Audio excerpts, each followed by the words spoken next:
अस्सलाम वालेकुम ख़वातीन और हज़रात, प्रोग्राम बनाम सरकार के नए एपिसोड के साथ राना बॉबी आपके सामने मौजूद है। ख़वातीन हज़रात, बहुत शुक्रिया प्रोग्राम को पसंद करने का और फीडबैक देने का। स्मोक बहुत ज़्यादा हो गई है, इसलिए काइंडली अपना बहुत सारा ख्याल रखें। आंखों को धोते रहा करें ठंडे पानी के साथ। जो भी आपके घर में नॉर्मल वाटर है, आप उसे अपनी आंखों को धोते रहें। स्पेशली जो बाइक राइडर्स हैं, आपका डायरेक्ट कॉन्टैक्ट होता है क्योंकि हवा के साथ, और हवा में जिस कदर आलूदगी है इस टाइम, और फैसलाबाद भी क्योंकि अब लिस्ट में शुमार हो रहा है स्मोक की, तो उसके लिए बहुत ज़रूरी है कि आप अपना ख्याल रखें स्पेशली। और जो सन ग्लासेस हैं उसका इस्तेमाल ज़रूर करें वाइल मोटर बाइक जब आप चला रहे हो। ख़वातीन हज़रात, आज का प्रोग्राम बहुत ही मज़े का है। आज का प्रोग्राम बहुत स्पेशल है। वो स्पेशल इसलिए है, आप यकीनन देख रहे होंगे मेरी बैकग्राउंड में इस टाइम मैं जहाँ पर खड़ा हूँ, ये कोई नदी नाला नहीं है, बल्कि ये एक बड़ा ही प्यारा फ़िश फार्म है, ठीक है। और इस टाइम हम जो फिशरीज़ कम्प्लेक्स है वहाँ पर मौजूद हैं, और ये वो फॉर्म है जहाँ पर फ़िश फॉर्म की जाती है, और यहाँ पर रहू बेतहाशा फिर रही है। अभी हमने देखी भी है कि वो जा रही है, वो जा रही है, और बड़े बड़े पीसेज हैं। मतलब ये कि जनाब वाइट जो मीट है उसका सीज़न है, और नवंबर का आगाज़ हो गया, तो ऑब्वियसली अब ये जो मौसम सरमा है इसमें वाइट मीट बहुत ज़्यादा रिकमेंड किया जाता है, स्पेशली डॉक्टर्स की जानिब से भी, डाइटिशियंस की जानिब से भी, और हम बड़े शौक से खाते भी हैं। आज के प्रोग्राम में मैं आपके लिए जो डिटेल्स लेकर आया हूं उसको हम प्रोग्राम में शामिल करें, फिर आगे बढ़ते हैं। आज के प्रोग्राम में हम बात करेंगे कि कौन सी फ़िश खानी चाहिए, कौन सी नहीं, कौन कौन सी मछलियां हैं जिनकी फार्मिंग हो रही है पंजाब में स्पेशली, और फैसलाबाद में कौन कौन सी मछलियां जिनकी फार्मिंग हो रही है। जो लोग बिज़नेस करना चाहते हैं, फ़िश फार्मिंग का बिज़नेस करना चाहते हैं, उसमें कितनी इन्वेस्टमेंट होती है, उसके लिए किस तरह का माहौल चाहिए, किस तरह की आबो हवा चाहिए, ठीक है। वो तमाम तरह डिटेल्स आज के प्रोग्राम में हम शामिल करेंगे। फिर हम ये भी बात इसके अंदर मज़ीद ऐड करेंगे कि या रहू है, या जो डमरा है, या जो फिंगर फिश है, मतलब ये अमूमन वो मछलियाँ हैं जो हम नॉर्मली खाते हैं या जो शौक से बड़ी खाते हैं। इसके अलावा कौन कौन सी मछलियाँ हैं जिनकी फार्मिंग हो रही है और जो कि ईटेबल हैं, ठीक है। इस हवाले से भी बात करेंगे। मछली के बढ़ते हुए रेट्स पर बात करेंगे कि रेट्स बढ़ रहे हैं तो क्यों बढ़ रहे हैं, ठीक है। और इसके साथ साथ फिर हम जो इस सेगमेंट से रिलेटेड जो डिप्टी डायरेक्टर हैं फ़िश फार्मिंग फैसलाबाद में स्पेशली हो रही है, और ये फिशरिंग जो कम्प्लेक्स है इसके जो डिप्टी डायरेक्टर है उनसे भी मुलाकात करेंगे और उनसे तमाम तरह डिटेल्स जानने की कोशिश करेंगे। और फिर मैं आपको एक ओवरव्यू दूंगा मार्केट का भी, कि मार्केट के अंदर जो मछली मौजूद है वो किस तरह से मौजूद है, सही मछली कौन सी है, ताज़ा मछली कौन सी है। जब भी आप खरीदना चाहते हो तो उसमें कौन कौन से पॉइंट्स हैं जिनका चेक बहुत ज़रूरी है। सो आइए ये तमाम तरह डिटेल्स आज के प्रोग्राम में शामिल करते हैं। देखते रहिए प्रोग्राम बनाम सरकार। ख़वातीन और हज़रात, प्रोग्राम में आगे बढ़ते हैं, और जिस तरह से आप जानते हैं कि आज का प्रोग्राम स्पेशली हम लोग फ़िश फार्मिंग पे, वाइट मीट पे कर रहे हैं, और फोर्थ सीज़न है, और सीज़न में कौन कौन सी मछली खाई जाती है, किस किस इकसाम की मछलियाँ स्पेशली पंजाब के अंदर जिनकी फार्मिंग हो रही है। और थोड़ा बिजनेस के हवाले से भी बात करेंगे कि फ़िश फार्मिंग का अगर बिजनेस करना हो तो उसमें क्या हालात हैं आजकल फैसलाबाद में, और इस पर कितनी कॉस्ट आती है। फिर कुछ रेट्स के हवाले से भी बात करना बहुत ज़रूरी है, और कौन कौन सी मछलियाँ हैं जो खाई जा सकती हैं और सीजनल भी हों, और अगर आउट सीजन में भी अगर आप उनकी फार्मिंग करना चाहें तो कौन कौन सी मछलियों की आउट सीजन में भी फार्मिंग की जा सकती है, ताकि जब सीजन आए तो आप जो बिजनेस करते हैं उससे आप फायदा भी उठा सकें। ख़वातीन हज़रात, हमारे साथ राना मोहम्मद खालिद साहब मौजूद है, डिप्टी डायरेक्टर हैं फिशरीज कम्प्लेक्स फैसलाबाद डिवीजन जो सत्याना रोड पर वाक़ है। खालिद साहब को प्रोग्राम में खुशामदीद करते हैं। बड़ी इंपॉर्टेंट डिस्कशन आज के प्रोग्राम में आप लोगों के लिए सुननी बहुत जरूरी है। अस्सलाम वालेकुम सर। जी सर, कैसे आप? ठीक ठाक हैं जी, अल्लाह का शुक्र है। खालिद साहब, सबसे पहले हम बात करेंगे सीजन के हवाले से कि हमारे यहाँ सीजन तो शुरू हो गया, बेशक कभी सर्दी नहीं आई, बट फिश का सीजन स्टार्ट हो गया। हर जगह पर जो है वो प्रमोशन भी चल रही है और लोगों ने अब खानी भी शुरू कर दी है। मुझे ये बताइए कि ज़्यादातर जो फिश हम खाते हैं वो रहू, डमरा या फिंगर फिश होती है। सिर्फ यही फिश क्यों हमें अवेलेबल होती है पंजाब में स्पेशली, ये बताइए। ये इसमें मैं थोड़ी सी इसकी बैकग्राउंड बताऊंगा। डिपार्टमेंट के हमारे दो फंक्शंस हैं जो मेजर हैं। एक तो हम दरियाओं पे हमारा है कंजर्वेशन ऑफ रिसोर्सेज, यानी जितने कुदरती पानी होते हैं किसी डिवीज़न या ज़िला के, हम उन पे जो है उसकी मैनेजमेंट पे तवज्जो देते हैं और उसमें फिर स्टॉक रिप्लेनिश करते हैं जहाँ कहीं सीवरेज या किसी वजह से मछली कम हो जाती है तो वो। तो दूसरा हमारा विंग जो है वो ये काम करता है कि एडवाइज़री सर्विसेज जो जिसको कहते हैं, तो सी का प्रोग्राम जो होता है फिशरीज़ का वो करते हैं। तो दोनों तरफ से मछली की प्रोडक्शन होती है। तो जो कुदरती जो हमारे हैं रिसोर्सेज, वहाँ से हमें जो कैट फिशेज़ हम जिनको कहते हैं, जैसे आप सॉल है, संगाड़ी है और आपके मली है, ये अक़साम वहाँ से आती हैं जो चूँकि कुदरती माहौल में पलती हैं। तो हम उनके जो पानी के जो है पैरामीटर्स उनका ध्यान रखते हैं और उसकी कंजर्वेशन पे तो ये मछली मार्केट में वहाँ से आती है। तो इसमें जो है हमारे एक छोटा सा मैं पेश करूंगा इसका वो स्केच के, ये 54 जो वाटर एरियाज़ हमारे डिवीज़न में हैं, जिसमें 22 के करीब झांके हैं, तो उनको हम फ़रोख्त करते हैं, और 10 जो हैं वो फैसलाबाद के हैं। पॉइंट्स की बात बता रहे हैं आप टोटल, और 5 जो हैं ये दरिया और नहरें, ये उनकी बात हो रही है। तो ये इनसे हमें रेवेन्यू इकट्ठा होता है, कोई 3 करोड़ के करीब हम गवर्नमेंट को रेवेन्यू भी देते हैं जी, ईयरली, और मछलियाँ भी वहाँ से आती हैं। तो दूसरा जो पोर्शन है वहाँ से हमारा जो कंजर्वेशन के अलावा जो एक्सटेंशन सर्विसेज है उसमें फार्मिंग है। तो फार्मिंग को हम प्रमोट करने के लिए 6,800 एकड़ पे फैसलाबाद डिवीजन में 4 ज़िलों में फार्मिंग है। सही है। तो जिसमें हमारे जो टोटल तादाद है फ़िश फार्मर्स की वो 558 लोग हैं जिन्होंने जो रजिस्टर्ड हैं। यहाँ इसके अलावा छोटी छोटी फार्मिंग और भी हो रही है, जदीद फार्मिंग हो रही है जिसमें बायोफ्लॉक को अब काफ़ी अहमियत हासिल हो गई है। ये क्या ज़रा तफसील बताइए जी, बायोफ्लॉक फ़िश फार्मिंग अब जदीद फार्मिंग है। ये अमेरिका में इस पर रिसर्च की गई थी, डॉक्टर ऑबरन थे यूनिवर्सिटी में, ऑबर्न यूनिवर्सिटी में। तो उन्होंने रिसर्च की थी कि अगर ज़मीन ना हो तो भी फार्मिंग की जा सके। तो पहले तो 2 से 4 एकड़ या 5 एकड़ का फार्म बनता था कन्वेंशनल तरीके से। तो अब ये है कि एक सिर्फ 10 बाय 10 का एक जितना कमरे जितनी जो ज़मीन है उस पर 1 एकड़ की फार्मिंग आप कर सकते हैं। एक प्लास्टिक की किट बनी हुई है, आपको बायोफ्लॉक फार्म उसको कहते हैं। वो कंपनी आपको फिट कर देगी, आप उसमें 1.5 लाख उसकी कीमत है। तो आप उसमें 1000 मछली 1 एकड़ में डलती है, लेकिन आप 1000 मछली उस एक मरला में डाल के मिला सकते हैं। तो उसमें वो आपको जो है उतनी ही यील्ड दे देगी जितनी 1 एकड़ का फार्म है। अच्छा सर, इसके अंदर देखें अब हज़ारों की तादाद में मछलियाँ हैं, वो उन्होंने बड़े भी होना है, वो हुजूम होता है, फिर एक नंबर ऑफ फिशेस अगर इतनी हो जाती है तो उनको एक माहौल नहीं चाहिए होता, खुला माहौल, और ओवरऑल एक जो नेचुरल प्रोसेस होता है वो उसमें कंजस्टिव नहीं फील करती है क्या? और उसमें तो फिर जो रिजल्ट्स हैं वो कैसे आते हैं? नहीं, ये फार्मिंग जो है इसमें 2 तरह के सिस्टम आते हैं ना। एक ओपन सिस्टम इसको कहते हैं, एक क्लोज सिस्टम। जब आप साइंटिफिक रिसर्च में दाखिल होते हैं तो उसमें क्लोज सिस्टम है। ये क्लोज सिस्टम में हम क्या करते हैं कि इसका मेन जो है वो इसकी ज़रूरत जो है मछली की वो है सांस लेना, पानी से ऑक्सीजन की कमी ना हो। तो उसमें बड़ा हाई क्लास किस्म का अच्छा जो पंप है, एरेशन पंप, वो फिट कर दिया जाता है। उससे वो बबल्स उसके जारी रहते हैं और उसको ऊपर से जो फीड दी जाती है। तो फीड जो है उसमें देने के लिए फिर साथ में लैक्टोबैसिलस बैक्टीरिया हैं, वो पाउडर डाला जाता है। वो गंदगी पैदा नहीं होने देता उसमें, तो माहौल को कंट्रोल कर लिया जाता है। इस तरह उसमें से 20 से 25 मन मछली आप 1 पाउंड से निकाल सकते हैं। तो अगर आप 4 कनाल पे 40 पाउंड वो लगा लें तो आप समझें कि 4 कनाल पे 40 एकड़ की फार्मिंग कर सकते हैं। अच्छा सर, एक इम्पॉर्टेंट सवाल, बहुत सारे लोग जैसे पोल्ट्री फार्म में बड़े इंटरेस्टेड होते हैं, फिश फार्मिंग में भी बहुत ज़्यादा लोग इंटरेस्टेड होते हैं। जैसे आपने बताया 500 से ज़्यादा के करीब रजिस्टर्ड लोग हैं जो पंजाब भर में फार्मिंग कर रहे हैं। मुझे बताएं कि अगर एक लेमैन बिजनेस करना चाहे, जैसे आपने अभी बताया, अगर हम ये एक मरले के ही पॉइंट की बात करें और थोड़ा साइंटिफिकली अगर हम इसको प्रमोट भी करें और इस पर काम भी करें तो मैक्सिमम खर्चा कितना आ जाता है? देखने वालों को बताइए, हो सकता है लोग इंटरेस्टेड हो और आपकी तवासत से एक बिजनेस माइंड बन जाए उनका कि ये भी बड़ा ज़बरदस्त बिजनेस है अगर इसको प्रॉपरली किया जा सके। देखिए जी, इसमें 2 तरह की जो है जो एक्सपेंडिचर है इन्वॉल्व है। एक तो उसकी फिटिंग और वो यानी फैक्ट्री लगाने का ख़र्चा समझें, तो जो वो लगाना है उसमें आपका 1.5 से 2 लाख रुपए में वो तैयार हो जाता है, एक यूनिट छोटा सा, तो सिंगल यूनिट। तो उसमें बाकी फिर आपकी है उसकी रनिंग कॉस्ट।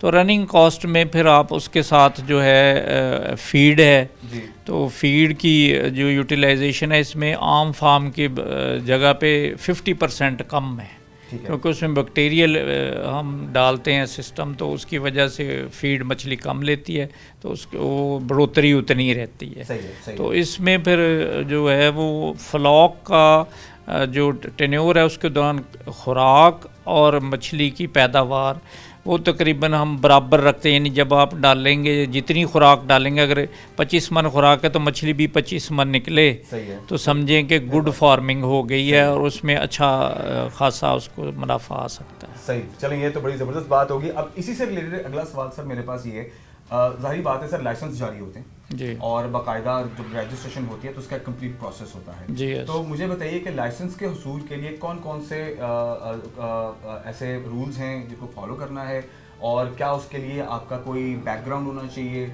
या आपके पास कोई बेसिक एक्सपेंस शो करने का तरीकाकार वो आप डॉक्यूमेंट्स में दिखाएंगे? काइंडली कंप्लीट प्रोसेस बताइए कि अगर आप लाइसेंस हासिल करना चाहते हो तो उसका कंप्लीट प्रोसेस क्या है?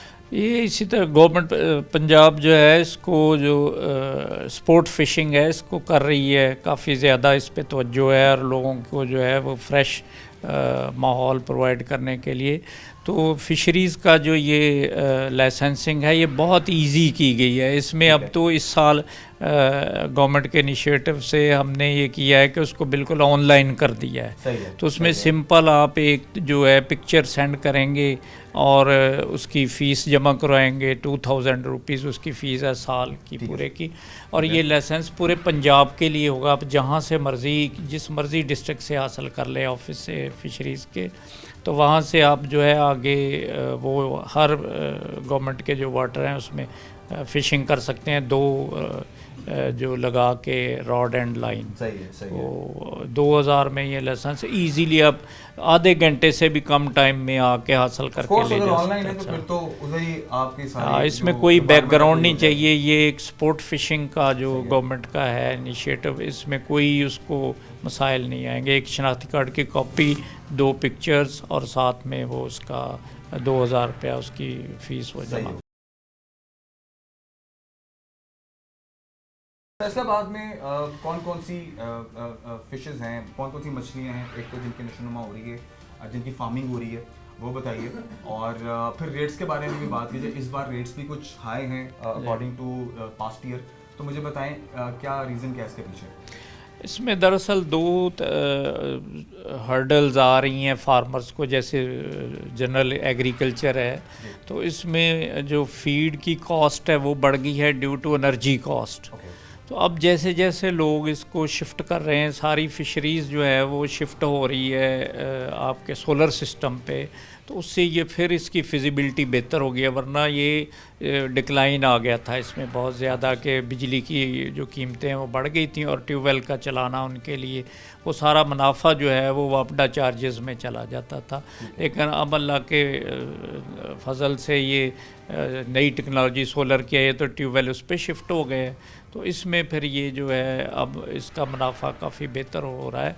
और इसमें जो मछली को जो बुनियादी तौर पर जो रेट बढ़ने का मामला जो आपने अभी इसको पॉइंट आउट किया है, वो फीड की कीमत की वजह से है कि फीड इंग्रेडिएंट्स बढ़े तो जैसे रिसेशन आता है मार्केटों में, इसी तरह इसमें तो फिर फार्मर जो है उसकी कोशिश होती है कि मैं ज़्यादा से ज़्यादा रेट पे बेचूं तो मुझे वो मुनाफा हो। तो इसमें भी हम जो सरकारी रेट्स कंट्रोल करने के लिए इनके साथ जो इंतज़ामिया है उसके साथ अटैच हैं और इंशाल्लाह इसको भी देखते हैं। अच्छा सर, माहौल पे बात करते हैं थोड़ा कि जैसे अब पंजाब का एक माहौल है और पंजाब के माहौल में कौन कौन सी मछलियां हैं जिनकी फार्मिंग हो सकती है। अब जैसे कि हम केपी जाते हैं तो हमें ट्राउट फिश एक नायाब चीज़ समझी जाती है वहाँ के लिए, और हम स्पेशली जाते हैं तो ट्राउट फिश खानी है, वो ठंडे पानी की है। जितना मेरा इल्म है, बाकी आप ज़रूर अपनी इसमें इंफॉर्मेशन ऐड कीजिए। मुझे बताइए पंजाब में के माहौल के मुताबिक कौन कौन सी मछलियाँ हैं जिनकी फार्मिंग हो सकती है? ये जनरल फार्मिंग में हम जो ब्रीड करवा के फार्मर्स को प्रोवाइड कर रहे हैं, हम इसमें एक ख्याल रखते हैं कि वो मछली वहाँ ब्रीड ना करें, क्योंकि हमने उतनी तादाद ही डालनी होती है जितनी वो वहाँ रहे और उससे अच्छा खासा वो वज़न हासिल कर सकें। तो उसमें हम 6 अक़साम जो हैं यहाँ ब्रीडिंग सेंटर पे इनको ब्रीड करवाते हैं, जिसमें हमारी कमर्शियल जो वैल्यू फ़िश है वो है रोहू। तो रोहू इसलिए कमर्शियल वैल्यू फ़िश है कि एक तो इसका गोश्त जो है वो काफ़ी फर्म होता है और उसमें वो रेसिपी इसकी वेरी गुड बनती है जिससे लोग इसको पसंद करते हैं। तो दूसरी जो अक़साम है वो दरिया की इसके अलावा होती हैं। तो फार्म की 6 अक़साम है जिसमें 3 हम लेते हैं चाइना से, हमने मंगवाई हुई हैं ग्रास कार्प जो कि डायरेक्ट चारा वगैरह फार्मर डालता है और उससे वो बढ़ जा काफ़ी वज़न उस 2.5 से 3 किलो सालाना हो जाता है। अच्छा। तो रहू हमारी लोकल है, इसी तरह थैला है और वो भी लोकल है हमारा। और हम चाइना की एक और है फिश सिल्वर कार्प, तो उसकी भी बढ़ोतरी काफ़ी अच्छी है, वो हमने इंट्रोड्यूस करवाई है। गुलफाम है, स्प्रिन स्कॉर्पियो भी इसको कहते हैं। ठीक तो हम ये 6 अक़साम ना इसको फीडिंग हैबिट्स के हिसाब से हमने इधर वार्म वाटर फार्मिंग में हम इसको यूज़ कर रहे हैं। तो जो KPK में या जो हमारे इस्लामाबाद और ठंडे इलाके हैं वहाँ के एरिया में जो मछली है, हैबिटेट की वजह से अल्लाह ताला ने इनकी जो की हुई है, तो वो वहाँ जो ट्राउट है और ऐसी मछलियाँ जो ठंडे पानी में सरवाइव कर सकती हैं वो वहाँ पाई जाती हैं। तो जो वस्ती पंजाब के जो एरियाज़ हैं यहाँ ये 6 अक़साम जो हैं वो फार्मिंग में यूज़ की जाती हैं और तकरीबन 40 के करीब अक़साम हैं जो दरियाओं में पाई जाती हैं, जो इस वक्त जिसको हम कहते हैं एडिबल फिश यानी खाई जा सकती हैं। ठीक हो गया। अच्छा सर, हम ऑफ द रिकॉर्ड तिलापिया मछली के बारे में बात कर रहे थे और आप कुछ डिटेल्स मुझे दे रहे थे। मैं चाहूँगा कि आप ऑन द रिकॉर्ड भी आप लोगों को बताएं कि तिलापिया फिश कैसी मछली है और इसकी कहानी क्या है, इसके पसे कुछ जो बात है काइंडली वो ज़रा बताइए। जी, तिलापिया मछली जो है ये इसका ओरिजिन दरअसल दरियाए नील से है, मिस्र से। सही है। तो वहाँ से जापान ने उनसे ये हासिल की थी, तो इस पर रिसर्च की गई और फिर इसको ये थाईलैंड में इसको गिफ्ट किया गया। तो वहाँ पे उन्होंने इस पे हार्मोन्स जो हैं उनके यूज़ से खुराक में इसके जो नर और मादा अलग अलग पैदा करने शुरू कर दिए, जो जदीद रिसर्च की उस पर। इसी के हार्मोन्स हाँ जी, इसको हार्मोन्स जब इसको यूज़ किए गए इब्तदाई बच्चे को, तो वो सारे या नर पैदा हुए या सारी मादा पैदा हुई। उससे फिर जो फार्मर को बहुत इजी हो गया, क्योंकि ये प्रोलिफिक ब्रीडर है, इसमें ये बच्चा काफ़ी ज़्यादा देती है उसके अंदर फार्म के, तो ज़्यादा तादाद बढ़ जाती थी। तो फार्म में चूँकि हमने मखसूस तादाद डालनी होती है, तो उससे फिर या सिर्फ अब मादा डाल सकता है बंदा जो फार्मर है, और या डाल सकता है इसमें तमाम जो है नर अक़साम। तो उससे फिर ये जो है इसकी अब फ़िशरीज़ डिपार्टमेंट पंजाब ने इसको जो है ये बड़ी कीमती मछली साबित हुई है फार्मिंग के वाले से, जदीद फार्मिंग के वाले से। तो यहाँ फ़िशरीज़ डिपार्टमेंट ने फैसलाबाद में एक रिसर्च सेंटर बनाया, तो इसमें तो यहाँ इसमें ये breeding centre recently last year चल पड़ा है। हम तो इस साल 2 लाख जो हमने नर मछलियाँ जो हैं वो प्रोवाइड की हैं, जो यूनिसेक्स जिनको कहते हैं, तो इनको तैयार करके फार्मर्स को दी गई हैं। अब ये बायोफ्लॉक में बेहतरीन इसकी प्रोडक्शन है, जो अभी 17 इंडस्ट्रीज़ ने एक बायोफ्लॉक तजर्बाती तौर पे लगाया है, जिसमें 40 बायोफ्लॉक हैं, जिसमें 20 में तिलापिया डाली गई है और 20 में एक एग्जॉटिक फ़िश है पंगेसियस, थाईलैंड से मंगवाई गई है, वो भी डाली गई है। सर ये दोनों ईटेबल हैं? तो हाँ, ये मार्केट में ये बेहतरीन इनकी जो है वो एक्सेप्टेंस है। सही है। अच्छा सर, मैं इससे पहले कि हम ब्रेक की जाने जाएँ, सर जैसे कि अब हम कंप्लीट बाकी डिटेल्स पे डिस्कशन कर रहे हैं और फार्मिंग पे बात हो रही है, हम थोड़ा श्रिम्प के बारे में बात करते हैं। मैंने ब्रोशर वगैरह देखे हैं कि जो झींगा है जी, उसकी भी फार्मिंग हो रही है यहाँ पर फिशरीज़ कम्प्लेक्स में, यहाँ पर पंजाब में स्पेशली। जी, इसमें डिपार्टमेंट ने बहुत ज़्यादा मेहनत की है। एक तो 30 बंदे जो हैं फ़िशरीज़ डिपार्टमेंट के जो ऑफिसर्स हैं उनको भेजा गया थाईलैंड में, तो वहाँ उन्होंने ये ट्रेनिंग इस पे हासिल की और जदीद फार्मिंग पे। तो जो यहाँ झींगे की जो पैदावार है उसको करने के लिए हैचरीज़ नहीं थी, तो अब इस पे काम हो रहा है कि हम जो हैचरीज़ जो हैं इसकी बनाई जाएँ। तो पायलट प्रोजेक्ट जो है गवर्नमेंट पंजाब ने इसका जो है वो फिशेस डिपार्टमेंट को अलॉट किया, जो 100 एकड़ पे जो सर्वर वाला मुजफ्फरगढ़ में ये बनाया गया और जो जिसमें कामयाबी से इसको जो है वो कल्चर किया गया। और जो मार्केटेबल इसका साइज़ था वो 20 ग्राम होता है, लेकिन 40 ग्राम का झींगा हासिल हुआ। और ये इसमें मैं बताता तो चलूँ सर कि इसके अंदर जो उसको जो फूड दिया जाता है, क्या वो बड़ा इसमें अहम किरदार रहा उसका? नहीं, हाँ, ये जो झींगे की फीड है, ये तकरीबन इसका और मछली की फीड का बहुत ज़्यादा फ़र्क नहीं है। अच्छा। वही फैक्ट्रियाँ जो झींगे की फीड बनाएंगी वही फ़िश फीड भी बनाएंगी। ठीक तो अब ये झींगे की फीड इधर तैयार हो रही है, सही है। हाई टेक वाले हैं और दूसरे जो हैं फ़िश फीड मिल्स वो बना रही हैं।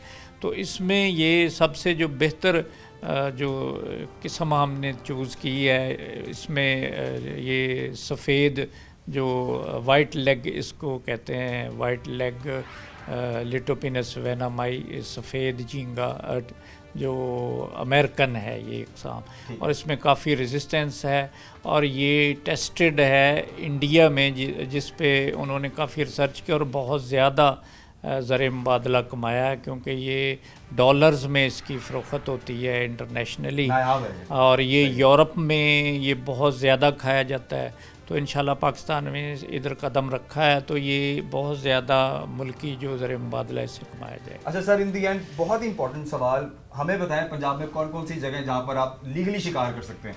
क्योंकि जब भी सीज़न आता है तो लोगों का बड़ा शौक होता है कि जी जाएं, कोई किसी हेड ब्लो की जा रहा होता है, कोई कहीं जा रहा होता है, तो लोगों को नहीं पता होता कि कहाँ लीगल आप फिशिंग कर सकते हैं, ठीक है, शिकार कर सकते हैं और कहाँ पे नहीं कर सकते हैं। और अगर जहाँ पर इलीगली आप जाते हैं बिना इजाज़त के, तो उसका जो जुर्माना है या उसकी सज़ा है वो क्या है, ये बड़ी ज़रूरी चीज़ है। काइंडली देखने वालों को बताइए, क्योंकि शिकारी लोग बहुत होते हैं, हम खुद बड़ा शौक से जाते हैं सीज़न में। तो बताइए कौन कौन से लीगल पॉइंट्स है पंजाब में स्पेशली जो आपके इल्म में है, काइंडली प्लीज़ शेयर कीजिए। ये जी इसमें दो तरह के लाइसेंसिंग होती है, पंजाब फिशरीज़ ऑर्डिनेंस 1961 और रूल्स 1965 के तहत जो हम ये इसको करते हैं प्रोसीड। इसमें दो तरह की लाइसेंस है, एक तो कमर्शियल लाइसेंसिंग है जो हम आपके कॉन्ट्रैक्टर्स जो सारे एरिया को जो कॉन्ट्रैक्ट ले लेता है फ़िशिंग का, उसको दिया जाता है। उसके अलावा फिर जनरल पब्लिक के लिए हम जो है स्पोर्ट फिशिंग के लिए 2000 का लाइसेंस है, और अगर कोई वन डे लाइसेंस भी मुख्तलिफ जगह पे दिए जाते हैं। अगर किसी ने तो अगर एज ए टूर जाएँ तो उसी दिन सेम डे वहाँ से 100 का एक लाइसेंस लेके सुबह से शाम तक वहाँ कर सकता है।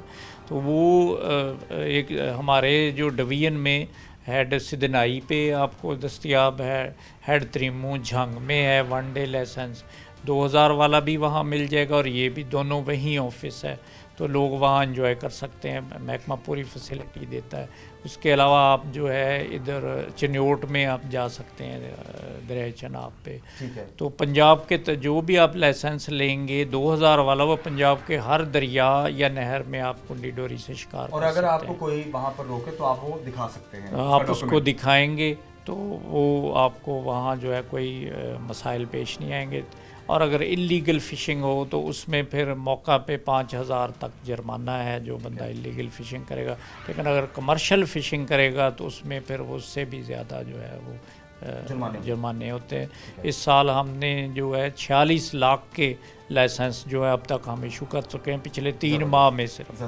तो ये आप बात कर रहे हैं जनरल पब्लिक के लिए या जो बाकायदा कारोबारी हजरात उनके लिए? नहीं, ये जनरल पब्लिक है। कारोबारी का हमने 3 करोड़ 20 लाख के ठेके जो वो अलग हो गए। सर दोबारा बताइए, 3 महीने में कितने 3 महीने में ये लाइसेंस 3955 के करीब लाइसेंस जारी हो चुके हैं, और जिससे 46 लाख रुपया गवर्नमेंट को रेवेन्यू हो चुका है। लोग इसमें बड़े इंटरेस्टेड हैं और इससे एंजॉय करते हैं। ज़बरदस्त, ठीक है, thank you very much sir, बहुत शुक्रिया आपकी कीमती वक्त। खबरें हज़रात, बड़ी इंपॉर्टेंट डिस्कशन हमारी हुई राना मोहम्मद खालिद साहब से। आप DD Faisalabad division fisheries complex, और जो लोग अब फिशिंग करना चाहते हैं, सिंपली आप छोटा सा अपना एक 100 रुपये का जो आपका वन डे टूर का है वो आपको लाइसेंस मिल जाएगा, डॉक्यूमेंट, और अगर आप 2000 का बनवाएंगे तो पंजाब में कहीं भी जाकर आप बिना किसी टेंशन के आप अपना टूर इंजॉय कीजिए। खैर ख़वातीन हज़रात, ब्रेक की जाने जाते वापस आते हैं। ख़वातीन हज़रात, अभी हम बाज़ार में उतर चुके हैं और ये मछली वाला बाज़ार है जो कि मशहूर व मारूफ़ है आठ बाज़ारों में।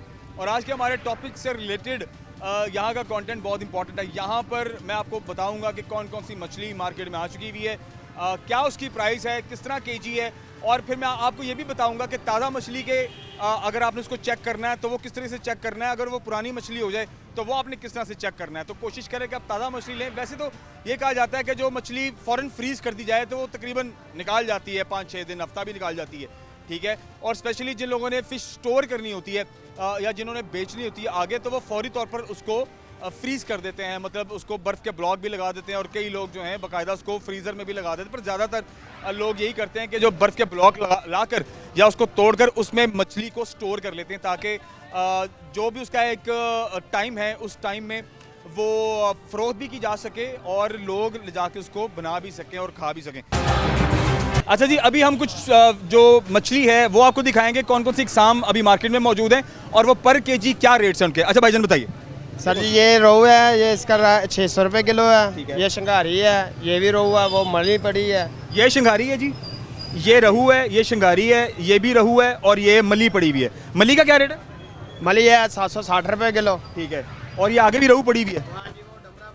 अच्छा ये डमरा है, ये जी डमरा पड़ी हुई है। अच्छा जी, ओके। इसके अलावा ये दिखाएं इसके जी। अलावा ये बड़ी शंगारी है। इसका जरा मुंह इधर करें। अच्छा जी, ये शंगारी, ये किस तरह केजी ये है? शंगारी है, ये है 2200 रुपये किलो। 2200 रुपये केजी। हाँ जी। ये और ये सबसे इंपॉर्टेंट है जो सारे तकरीबन बड़े शौक से खाते हैं, जो फिंगर फिश है। फिंगर फिश है, सोल है। अच्छा, इसको सोल कहते हैं उर्दू में। सोल सोल ये 1900 रुपये किलो है। अच्छा सर, ये बताएं मार्केट में ज़्यादातर ग्राहक कौन सी मछली का आ रहा है? वो ज़्यादा रोहू का ही आ रहा है। रहू का ही आ रहा है? रहू कहते हैं वो, जब मैं पहले भी बात कर रहा था कि ये हर तरह के खाने में एडजस्ट हो, हर रेसिपी में एडजस्ट हो जाती है। सब खाते हैं। और ये 600 रुपये केजी। ये 600 रुपये के जी। बहुत शुक्रिया, बहुत शुक्रिया, थैंक यू। खौदीन आज़ाद, आइए आगे बढ़ते हैं। आप देख रहे हैं कि जिस तरह यहाँ पर मछली की तैयारी हो रही है, वैसे तो मुझे जो पता है वो यही है कि जनाब डमरा मछली होती है, रहू होती है, ठीक है, बाम होती है, ठीक है, फिंगर फिश भी होती है, और इसके अलावा शंगारी है एंड पॉपलेट भी है, ठीक है। और झींगा भी जनाब यहाँ पर इस टाइम मार्केट में अब पहुँच चुका हुआ है। जिस तरह से हमने प्रोग्राम के शुरू में भी आपको बताया कि झींगे की भी बाकायदा फार्मिंग हो रही है, और उसका जो फ़ायदा है वो ये है कि डॉलर्स में पैसे आते हैं और बड़ा अच्छा ज़र मुबादला कमाया जा सकता है, और पंजाब ने अब इस पर गौर व फिक्र करना शुरू कर दिया है। भाई साहब से बात करते हैं। हाँ जी भाई साहब, कौन बात करें? सर इधर आओ, गल सुनो। हैं आओ जरा नीचे तो आओ ना, मेरा हाथ थोड़े दिल पहुंचेगा तो मैं तुहानू गल किवें करांगा। 6 फुट दा तेरा हाथ कानून दे हाथ लंबे ने साडे छोटे छोटे ने। की ना तुहाडा? अस्सलाम वालेकुम। इरफान। इरफान भाई किन्ने से तो काम कर रहे हो मछली दा? माशाल्लाह 28 साल तो। 28 साल हो गए ने। मैनू तुसी जरा दसो केड़ी केड़ी किस्म दी मछली है और जेड़ी तैयार हो रही है केड़ी है? ये जो फिश तैयार हो रही है इसको रोहू फिश कहते हैं, ठीक है। ये ग्रिल फिश बन रही है। उसके अलावा हमारे पास शंगारी होती है, सौल होती है, और ये सौल है। अच्छा, ठीक हो गया, सही है। वो बाम है, ठीक है, वो मली है, उसके साथ जो पड़ी हुई है वो शंगारी है। ठीक है, ठीक है, ठीक है। सी फूड की इकसाम भी हमारे पास होती है। अच्छा, झींगा भी है बाकायदा? हाँ, सी फूड की फ़िश होती है हमारे पास। ठीक है। अच्छा भाईजान, मुझे ये बताएं कि मार्केट में जैसे अब सीज़न आ गया है, ठीक है, और फ़रोख्त भी धड़ाधड़ होती है, तो मार्केट में रुझान क्या है लोगों का कि अभी से ख़रीदना शुरू हो गया? ये जो आप तैयारी कर रहे हैं ये किसके लिए तैयार कर रहे हैं, ये जो कटाई हो रही है? हमारी ना होटलों की सप्लाई है, ग्रिल फिश की और फ्राई की। ओके। ठीक हो गया, ये हम उनके लिए माल तैयार कर रहे हैं, कल इसकी सप्लाई हम उनको देंगे। ठीक है। कितने दिन तक स्टोर रहती है आपके पास मछली? सिर्फ एक दिन के लिए, यानी कि सुबह उन्होंने जाने का वक्त पकड़ी है, ठीक है, फिर उन्होंने लोड करके इधर भेज दिया। ठीक है। फिर उसके बाद यहाँ आ जानी है तकरीबन 2-3 बजे। ठीक है। फिर हमारे पास आ जानी है, फिर हमने बनाना है इसको। बनाने के बाद हमने इसको नमक जो है लगा के एक दिन रखना है 12 घंटे, उसके बाद इसकी सप्लाई भेजनी है। सही है। कितनी देर तक, देखें अक्सर लोग जो घरों में भी लेके जाते हैं, अगर मार्केट से भी ख़रीदनी हो तो कितनी पुरानी मछली जो है वो, मतलब उसका जायका ठीक रहता है, बरकरार रहता है? और अगर मछली जैसे कि अब आपने ये बाहर डिस्प्ले पे भी लगाई हुई है और इसके नीचे बर्फ़ भी लगी हुई मैंने देख ली है, तो कितने दिन तक मछली का जायका जो है वो बरकरार रहता है, और कितनी पुरानी हो जाए तो फिर वो नहीं खानी चाहिए? जो ये फार्म की मछली ना, ये एक दिन में ही आ जाती है, ठीक है। उसके बाद इसका प्रोसीजर ये होता है कि जो आपने काउंटर पे लगाई हुई ना फ़िश, अगर वो आपकी सेल आउट होगी या ठीक है, वरना आपने उसको बना के भेज देना है, ठीक है। रोज़ ब रोज़ ये नहीं आती है, ठीक है, फ्रेश आती है और फ्रेश ही जाती है। ठीक हो गया। ठीक है। अगर आप किसी को नाकस सौदा दोगे तो फिर वो आइंदा आपके सौदा नहीं लेगा। जारी बात है। अच्छा, आम जनरल पब्लिक भी आपसे खरीदती है, या आप जो जिनके साथ आपकी डील्स हुई हुई हैं, जो होटलों में आप भिजवाते हैं, या वही है कि आम पब्लिक नहीं खरीद सकती? एवरीथिंग जो मर्जी आए, रिटेल का रेट और होता है, होलसेल का रेट और होता है। ठीक है। तो आजकल रिटेल में रहू क्योंकि सबसे ज़्यादा खाई जाती है, और सुनने में ये है कि क्योंकि ये वो आलू की तरह, जैसे आलू हर सब्जी में फिट हो जाता है, हर खाने में फिट हो जाता है, रहू भी है इसकी, ये हर डिश में अपना फ्लेवर रखती है। तो इस हवाले से आप भी बताइए कि जायके में कौन सी मछली ज़्यादा अच्छी है और फ़रोख्त कौन सी ज़्यादा होती है? सी फूड की जो मछली है ना वो बेसिकली तौर पे वो कॉस्टली होती हैं, ठीक है। लेकिन हमारे इधर पंजाब में ज़्यादातर रिवर चलती है, फार्म की मछली चलती है, ये रोहू चलती है। जैसे जैसे इसका साइज़ होता है वैसे वैसे इसका रेट होता है। ठीक है। और टेस्ट में ख़रीदारी में भी मुझे बताएं कि ज़्यादातर लोग खानी कौन सी पसंद करते हैं? ज़्यादातर लोग रोहू खाना पसंद करते हैं, क्या लोग 1.5 से पौने 2 किलो वाला और 2 से 2.5 वाला। ठीक है। जो ज़्यादा शौकीन लोग होते हैं वो 2.5 से 3 वाला और 3 से प्लस वाला लेते हैं। अच्छा, तो इसमें साइज़ में इसका टेस्ट भी मैटर करता है? नहीं, साइज़ में टेस्ट कोई मैटर नहीं करता, लेकिन इसमें सिर्फ कांटे का फ़र्क होता है। जितना आप छोटा लोगे उतना कांटा बारीक होगा, जितना आप बड़ा लोगे उतना कांटा मोटा होगा। ये बड़ी इंपॉर्टेंट बात है। जितना दाना छोटा होगा उसका कांटा भी छोटा होगा और वो खाने में आसान होती है। अच्छा, देखने वाले जो ज़ाहिर बात है उनके लिए बड़ी ज़रूरी है ये इन्फॉर्मेशन कि जो हाइजीन तरीका होता है ना, मतलब साफ़ सफाई। अब जिस तरह से यहाँ पे तैयारी हो रही है, इसको जब ख़रीदारी के बाद जब आप घर लेके जाएं तो इसकी सफाई के अवामिल कौन कौन से ज़रूरी हैं ताकि जब आप पकाने लगें तो वो स्मेल ना आए, या वो जो जिस तरह से जिस प्रोसेस से गुजर के जाती है वो साफ़ सुथराई अच्छी हो जाए? हम बना के उसको ऐसे देते हैं कि आप सिर्फ सिंपल सादे पानी से वॉश करके ना उसको लहसुन का पेस्ट लगा के चाहे फ्राई कर लें, चाहे उसको ग्रिल बना लें, ठीक है। तो हम पकी पकाई मछली के भी जिम्मेदार हैं, अल्हम्दुलिल्लाह। सही है। अच्छा, हम इससे पहले के ब्रेक की जानिब जाएं, मुझे ये बताएं, कहते हैं कि ताज़ा मछली को चेक करने का होता है, अगर आप उसको पुश करो तो अगर वो फौरी तौर पर वापस आती है तो वो सही है, और अगर वो आहिस्ता आहिस्ता आती है इसका मतलब है वो पुरानी हो गई है। और ये जो ऊपर इसके जो छिलके होते हैं, कहते हैं अगर आप चेक करें तो अगर ये लाल निकलें तो ये ताज़ा है, और अगर ये सफ़ेद हो जाएं तो ये पुरानी होती है। ये बात सही है? मछली वाले इसके ऊपर कलर भी लगा लेते हाँ हैं, जी। लेकिन जो इसकी नेचुरली तौर पे इसकी जो ताजगी का जो अल्लाह ताला ने बनाई है ना, वो ये है कि इसके ऊपर एक चिपचिपाहट होती है, वो नज़र नहीं आती। आप 100 ग्राम का दाना लेके पानी में चले जाएं तो उसको आप ज़ोर से दबाएं वो निकल जाएगा। सही है। उसकी चिपचिपाहट उसके ऊपर होती है, वो नज़र नहीं आती। सही है। सही है। सबसे बेस्ट यही निशानी है। सही है। यानी अगर आप यहाँ से खरीद के भी लेके जाएं तो जब सफाई के दौरान भी चेक कर सकते हैं। ऊपर ना ये ऐसे चिपचिपाहट होती है जैसे ताज़ी आती है। ठीक है। अगर समझ लो चिपचिपाहट कम है तो ये थोड़ी सी पुरानी है, सही है, अगर सही है। चिपचिपाहट ज़्यादा है तो समझ लो ये ताज़ा है। अच्छा, ज़रा करके दिखाइए। अच्छा, मैं जैसे कहते हैं भाईजान कि इसको अगर आप दबाएं मिसाल के तौर पे, तो अगर ये दबाने के बाद वापस आ जाए फौरी तौर अगर पे, इसकी चिपचिपाहट बरकरार रहेगी तो ठीक है। समझ लो कि ये ताज़ा है। ठीक है। अगर वो ख़त्म हो जाएगी तो समझ लो कि वो एक दिन पहले की है।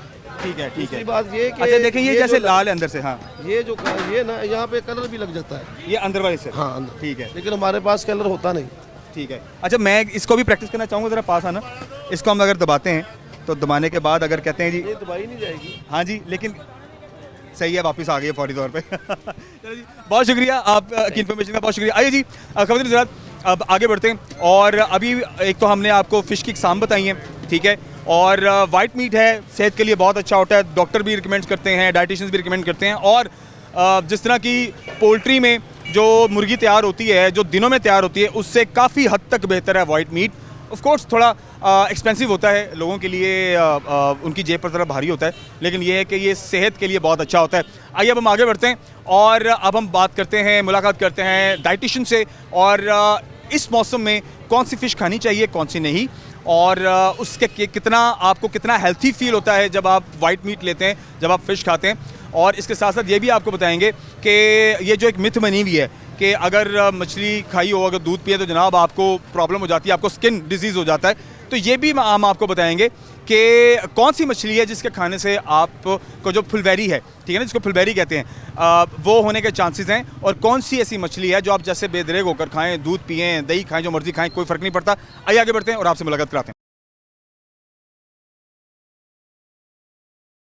खबरदार हज़रात, जैसे कि आज के प्रोग्राम के हवाले से हम बात करें कि हमने एक तो आपको फ़िश फार्मिंग के हवाले से तमाम डिटेल्स आप तक पहुंचाई, फिर हमने जो फिशरीज़ कम्प्लेक्स है वो भी आपको विज़िट कराया, हमने डॉक्टर साहब से भी मुलाकात कराई, और सीजनल फ़िश कौन सी होती है, कौन सी नहीं होती, मतलब कौन सी खानी चाहिए, कौन सी नहीं, और उसकी फार्मिंग अगर पॉसिबल है तो कैसे की जा सकती है। तो हमने काफ़ी इंफॉर्मेटिव चीज़ें आप तक पहुँचाई हैं कि सीज़न में अगर आपने मछली खानी भी है तो कौन सी खाएँ, कहाँ से ख़रीदें, उसके हाइजीन का ख्याल रखना है, बाज़ार का भी आपको विजिट करा दिया। अब बड़ा इंपॉर्टेंट पार्ट है जो कि हमारे साथ डॉक्टर हफ्सा, जो कि हमेशा हमें वक्त देती हैं, she is a great dietitian in Faisalabad, अपनी सर्विसेज दे रही हैं, और हम भी जब किसी भी चीज़ से रिलेटेड बात करना चाहते हैं तो हमारे साथ बहुत कोऑपरेट करती हैं। तो डॉक्टर हफ्सा हमारे साथ मौजूद हैं। डॉक्टर साहबा, सबसे पहले तो कीमती वक्त का शुक्रिया, थैंक यू।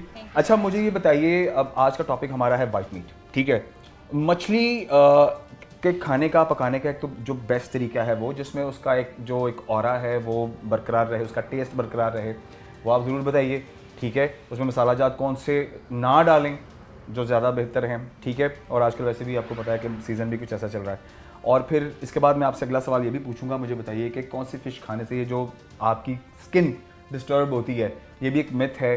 क्या कोई है ऐसी फ़िश जिसके बाद दूध पीने से, दही खाने से ऐसा कुछ होता है? तो इस पर हम बात करेंगे। सबसे पहले आप मुझे बताइए कि वाइट मीट आपके नज़दीक कितना इंपॉर्टेंट है, स्पेशली डाइट में? अस्सलाम वालेकुम, बहुत शुक्रिया इनवाइट करने का। अच्छा, जब हम वर्ड बेस्ट प्रोटीन की बात करते हैं ना, तो मीट खाने का जो बेसिकली हमारा पर्पस होता है वो है प्रोटीन लेना जी। और जब हम हाई क्वालिटी प्रोटीन्स की बात करते हैं तो उसमें जो दुनिया की सबसे बेस्ट अल्लाह ताला ने हमारे लिए प्रोटीन बनाई हुई है हाई क्वालिटी प्रोटीन, तो वो फ़िश है। ठीक है। फ़िश जो है वो हाईएस्ट क्वालिटी प्रोटीन है, हम जितना कंज्यूम करेंगे उतनी ज़्यादा अच्छी है, जिसमें कि सैचुरेटेड फ़ैट बिल्कुल भी मौजूद नहीं है। बाकी जब हम रेड मीट की बात करते हैं उसमें सैचुरेटेड फ़ैट मौजूद होता है जो कि हार्ट पेशेंट्स के लिए ठीक नहीं होता। ठीक है, ठीक है। तो इसमें फ़िश में अल्लाह ताला ने इसको बनाया ही इस तरह है कि ये बेसिकली है ही उन पेशेंट्स के लिए जो मीट नहीं खा सकते। सही है। उनके लिए फ़िश बहुत ज़्यादा बेनिफिशियल है और इसमें जो है वो बहुत ज़्यादा ओमेगा 3 फैटी एसिड्स पाए जाते हैं जो कि आपकी ब्रेन डेवलपमेंट में हेल्प करते हैं। इसके मल्टीपल फंक्शन है, एंटी इन्फ्लेमेटरी है, आपकी कोई कार्डियो प्रॉब्लम है, आपको कोई ब्रेन का मसला है, आपको कोई डिजीज़ हो रही है, तो ये हमें बहुत ज़्यादा हेल्प आउट करती है। ठीक है, ठीक है। फिश में बहुत सारा विटामिन B6 होता है, B12 होता है, विटामिन D जो है वो बहुत अच्छी क्वांटिटी में मौजूद होता है। बहुत थोड़े जो हैं वो ट्राइग्लिसराइड्स मौजूद होते हैं जो कि आपको जिगर पे चर्बी करते हैं या बॉडी में चर्बी करते हैं। और इसके अलावा इसके इतने सारे बेनिफिट्स हैं कि हम डिस्कस करें तो 2 से 3 दिन हमें लग जाएंगे। बहुत चीज़ें आपने गिनवा दी हैं। हाँ। मैं रिकमेंड भी करता हूँ। अच्छा, बच्चियाँ जो स्पेशली हैं या छोटी एज के जो बच्चे हैं, क्योंकि कई बच्चे ऐसे हमारे घरों में भी ऐसे हैं कि जो चिकन नहीं खाते या चिकन खाते हैं, जिन मीट नहीं खाते, बीफ नहीं खाते, फिश नहीं खाते, तो उन बच्चों को ऐसी कौन सी आप रेसिपी आप रिकमेंड करेंगे कि अगर आप उनको इस तरीके से सबसे पहले तो व्हाइट मीट आप उसको ऐसे खिला सकते हैं? जी, मेरी सबसे पहले जो है वो मदर्स से रिक्वेस्ट है कि जब भी आप अपने बच्चों को वीनिंग स्टार्ट करवाते हैं ना, हमारी वर्ल्ड हेल्थ ऑर्गेनाइजेशंस की तरफ से रिकमेंडेशन है कि आप 4 महीने से अपने बच्चों को जो है वो सेमी सॉलिड डाइट स्टार्ट करवाएं। जब आपका बच्चा 6 माह का हो तो उसके मुँह को जो है वो बीइंग डाइटिशियन मैं बहुत ज़्यादा काउंसिल भी करती हूँ और मेरी रिक्वेस्ट भी होती है माओ से कि 6 महीने के बच्चे के मुँह को टेस्ट लगाना शुरू करें। 3 साल के बच्चे होते हैं, यकीन माने मिर्च नहीं खाते आते हैं, हमारा बच्चा मिर्च नहीं खाता, बच्चा ऊपर से नहीं सीख के आया उसने क्या खाना है। ये सबसे ज़्यादा जो काउंसलिंग की ज़रूरत है वो मदर्स को होती है। तो माएँ जो है, हमारी वर्ल्ड हेल्थ ऑर्गेनाइजेशंस कहती है और हमारी बुक्स भी यही रिकमेंड करती है कि 9 मंथ पे आपका बच्चा आपके डाइनिंग टेबल पे होना चाहिए। आप जो खुद खा रहे हैं आप अपने बच्चे का टेस्ट डेवलप करवाएं। बच्चा हमेशा तब नहीं खाता जब वो दूध के फीडर पे फीडर पीता है, सिर्फ दूध नहीं डेवलप होते। 1 साल के बाद बच्चे का फीडर बंद कर दें, उसको सिर्फ़ और सिर्फ रात को दूध दे दें, एक मॉर्निंग में दे दें। दूध एक मुकम्मल ग़िज़ा उस सेंस में लिखा है जब तक आपका बच्चा 4 महीने का है। उसके बाद वो एक प्रॉपर इंसान है, उसको प्रॉपर डाइट चाहिए। जब वो खाना खाता है तो उसको वही चीज़ें खिलाएं जो हम खा रहे हैं। बच्चा अगर आप उसको 7-8 महीने से टेस्ट डेवलप करवाने शुरू करेंगे, उसका दूध बंद करवाएंगे, उसको घर की चीज़ें खिलाएंगे ना, तो उसका डेफिनेटली जो है वो टेस्ट डेवलप होता है और वो बच्चा खाता है माशाल्लाह से। मैंने तो अपने बच्चों को बहुत ज़्यादा आदत डाली हुई, 4 माह से बहुत ज़्यादा काम करना पड़ता है पराठे खिलाने का। अल्हम्दुलिल्लाह मेरे चारों बच्चे बहुत शौक से खाते हैं और हमने तो जो है ना वो 6 मंथ से ही उनके टेस्ट बड जो है डेवलप करवाए हैं। इसमें थोड़ी सी जो है वो पेरेंट्स की काउंसलिंग की ज़रूरत होती है। बच्चे सिर्फ इसलिए नहीं खाते क्योंकि माँ बाप जो है वो एफर्ट नहीं करते खिलाने के लिए। बड़ी इंपॉर्टेंट बात की आपने कि छोटी एज के बच्चों को टेस्ट लगाना चाहिए। और दूसरा जो है बच्चों की मेंटल डेवलपमेंट के लिए फ़िश के इतने फ़ायदे हैं। वो मदर्स जिनके बच्चे सारा साल बीमार होते हैं या सर्दियाँ आने पर उनको फ़ौरन से चेस्ट इन्फेक्शन होती है, ये मेरी उनसे रिक्वेस्ट है कि उनको वीकली 2 दफ़ा फ़िश खिलाएं। रहू फ़िश बहुत ज़्यादा सस्ती है, वो कोई महंगी नहीं है, चिकन के ऑल्टरनेट आप उसको खिला सकते हैं, वो बहुत ज़्यादा सस्ता हमारे पास ऑप्शन है। इसमें जो है वो आप अपने बच्चों को जब खिलाएंगे आप देखेंगे उनकी कितनी अच्छी ब्रेन डेवलपमेंट होगी। आपके बच्चे बहुत जल्दी लेसन याद करना शुरू कर देंगे अगर वो स्कूल गोइंग है। तो इसके बहुत ज़्यादा एंटी इन्फ्लेमेटरी प्रॉपर्टीज़ हैं जो कि बच्चों को बीमार नहीं होने देती। चलिए, ये तो बहुत ही इन्फॉर्मेटिव चीज़ है, बड़ी इंपॉर्टेंट इन्फॉर्मेशन थी जो डॉक्टर साहब ने शेयर की है। डॉक्टर साहब मुझे ये बताइए, एक मिथ ये भी है कि जी वो दूध के बाद मछली के बाद अगर आप दूध पीते हैं या कोई दूध की बनी हुई कोई भी चीज़ खाते हैं तो जी वो फलबहरी हो जाएगी और आपकी स्किन पे वाइट डॉट्स आ जाते हैं, तो ये नहीं खाना। और अगर खा लिया है तो जनाब आपने इतनी देर तक कोई दूध वाली चीज़ नहीं इस्तेमाल करनी, इसको थोड़ा सा मज़ीद क्लियर करें, क्योंकि ये वो अवेयरनेस है जो कि बार बार हम डोर स्टेप्स पे लोगों की समातों तक पहुंचाते रहें, इनको दिखाते रहें, तो ये ज़रूरी है। काइंडली इसको ज़रा क्लियर करें। ये बहुत अपसेटिंग है, स्पेशली पाकिस्तान में रहते हुए इन मिथ्स को बहुत ज़्यादा फॉलो किया जाता है, और हम अल्लाह ताला की इतनी नेमतें जो हैं वो हमारे यहाँ ना मदर्स खा रही होती हैं ना बड़ी औरतें खा रही होती हैं। इंतहाई अफसोस के साथ प्रेगनेंसी में बहुत सारी फ़ीमेल्स आती हैं, जब उनको डाइट प्लान रिकमेंड करते हैं तो वो बेचारी रिक्वेस्ट करती हैं आप इसमें से बादाम काट दें, ना गर्म है। मेरी सास कहती है कि तुमने ये नहीं खाना। हमने आज तक, मेरा ख्याल है कि ये अपनी उम्र तो मैं नहीं बताऊँगी, इतने एज के तजुर्बे के मुताबिक बताएं। हाँ, मेरा जो 11-12 साल का तजर्बा उसके अकॉर्डिंगली जो है ना, मैंने तो आज तक अपने कहीं भी ठंडा गर्म का कंसेप्ट नहीं पढ़ा। तो कोई भी चीज़ ना ही ठंडी गर्म होती है। और दूसरा, जब आपने ये बड़ी अच्छी बात की है, फ़िश इतनी ज़्यादा मज़े का ऑप्शन है, अपने बच्चों को फ़ायदा है। 40 से 50% फैमिलीज़ में इसलिए अपने बच्चों को फ़िश नहीं खिलाते डिनर में। रात को जी बच्चा दूध मांगेगा और जब सुबह को उठेगा तो इसको ये जो है प्रॉब्लम जो है वो फिलबेरी उसको हो जाएगी। तो ऐसा कुछ भी नहीं होता। हमारे पाकिस्तान में वो फ़िश अवेलेबल ही नहीं है। वो कौन सी है वैसे? वो वैसे मोस्टली शार्क फ़िश के बाद ये चांसेस ज़्यादा होते हैं, या वो वाली फ़िश जिसमें मर्करी कंटेंट ज़्यादा पाया जाता है। तो क्योंकि मर्करी का जो है वो साइड इफ़ेक्ट है, वो उसके साइड इफ़ेक्ट में जो है वो आपको स्किन का प्रॉब्लम हो सकता है। अदरवाइज़ ये हमारी सालमन फ़िश है, हमारी ट्यूना फ़िश है, हमारी रहू है या ट्राउट है, और हम जिस ब्रीड से ताल्लुक़ रखते हैं, जैसे हम एशियंस हैं या अल्लाह ताला ने जिस तरह से हमें बनाया है, तो उसका चांस नहीं है। इसमें कोई भी ऐसे एलर्जी के चांसेस नहीं होते। तो इस कंसेप्ट को बिना डर के खाएं, इस कंसेप्ट को ख़त्म करें, खाएं, खुद भी फ़िश खाएं और अपने बच्चों को भी खिलाएं। अगर आप 1 किलो भी ला रहे हैं, जो आप चिकन ला रहे हैं उसके ऑल्टरनेट पे आप एक हफ्ते में जो है वो फ़िश लाएं।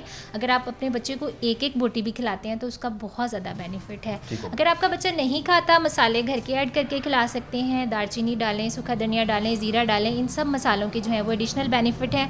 आपको फ़िश के लिए कोई एडिशनल ऑयल यूज़ करना नहीं पड़ रहा, जिसकी वजह से प्रॉब्लम होता है। तो मेरा ख्याल है कि ये आप वीकली खिलाएं तो कॉस्ट इफेक्टिव है, इंशाल्लाह ताला इसका बेनिफिट है। और जिनके बच्चे बहुत ज़्यादा बीमार हो रहे हैं, जिनको चेस्ट इन्फेक्शन बार बार हो रही है, अगर आप फ़िश खिलाएंगे तो इंशाल्लाह इस मंथ उनको इन विंटर्स में प्रॉब्लम नहीं होगा। थैंक यू वेरी मच, बहुत शुक्रिया आपके प्रेशियस टाइम के लिए। खबरें ज़रूर प्रोग्राम को खत्म करते हैं। और जिस तरह से डॉक्टर साहब ने भी बताया है कि जो फ़िश खाने और बनाने का तरीकाकार है, घर के मसाले यूज़ करें, and grilled fish is recommended. आपने तली भी नहीं खानी फ़िश, और घर का जो वो शोरबे वाला सालन अक्सर घरों में पकता है वो भी नहीं बनाना आपने, क्योंकि उसमें फ़ैट जो है वो बहुत ज़्यादा उसमें ऐड ऑन हो जाती है, जो कि ऑफकोर्स सेहत के लिए बहुत ही मुज़िर है। और आज के प्रोग्राम में हमने आपको एक तफसील बताई फ़िश फार्मिंग से लेकर उसकी पकवाई तक और उसके इनटेक तक की जो तमाम तर प्रोसीजर हमने आपको दिखाया है। सो आई होप कि इस सीज़न में आप बिल्कुल फ़िश को रिकमेंड करेंगे, अपने बच्चों को भी खिलाएं ताकि उनकी भी सेहत अच्छी रहे, और आप भी अपने घर में जो वाइट मीट है उसको रेगुलर करें। अपना बहुत सारा ख्याल रखिए। इंशाल्लाह के प्रोग्राम में हाजिर होते हैं।